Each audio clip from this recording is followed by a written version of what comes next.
Welcome, welcome! I am reading One Piece for the first time ever. I've been posting my journey on TikTok and a lot of people asked me if I could do some longer form content, so here we are. I want to talk about Romance Dawn and what I thought about it when I was reading it. Now, granted, I am on Marineford at this moment, it's been a couple of weeks, but everything that I'm going to say in these videos will be just from notes that I jotted down, and let's go!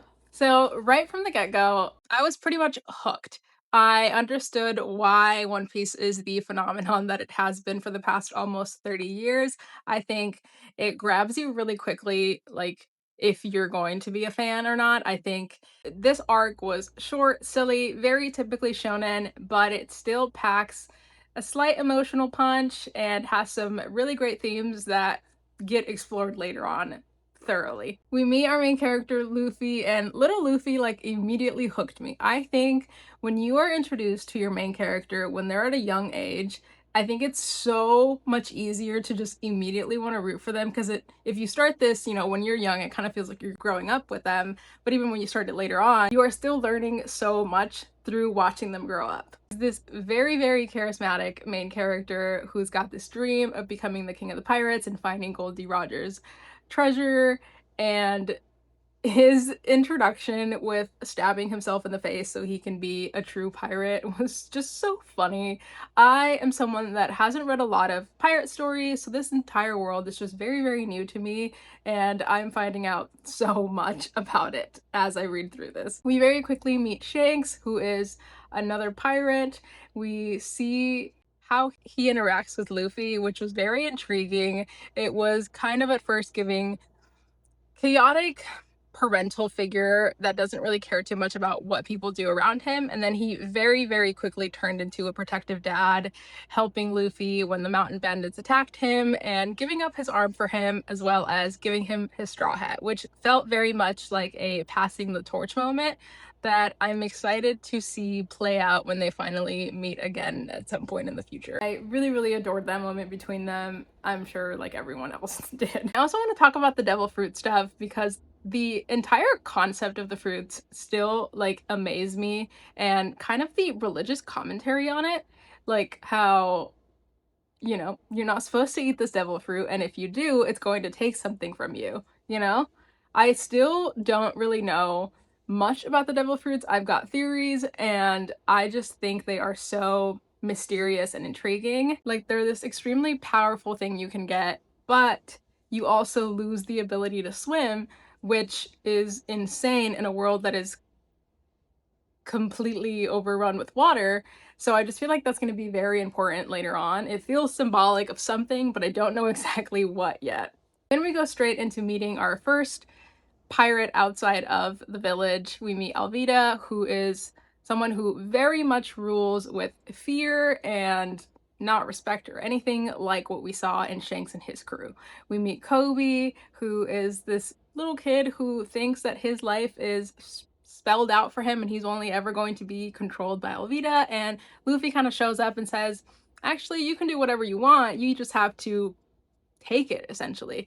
And what I really love about this scene is how it sets up this theme of Luffy pushing for people to have agency and to do whatever they want to do. So he advocates for, freedom and agency, even though he doesn't realize that that's what he's doing with everyone that he meets. I also really love how Kobe telling him that he wanted to be a Marine did not turn Luffy away whatsoever, because again, he just wants people to do what they want to do, and that was very, very intriguing, and I am wondering if they're going to continue to cross paths later on.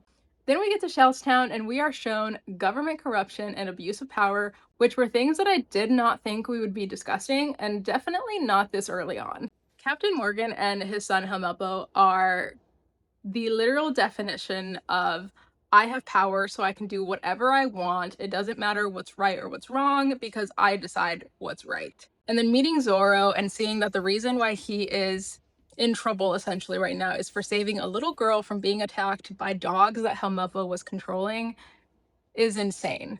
And you start to very quickly see that powers that should be righteous and fair to the people that they govern are not. So I love this introduction to Zoro because I feel like it really just shows his character and his loyalty to those around him.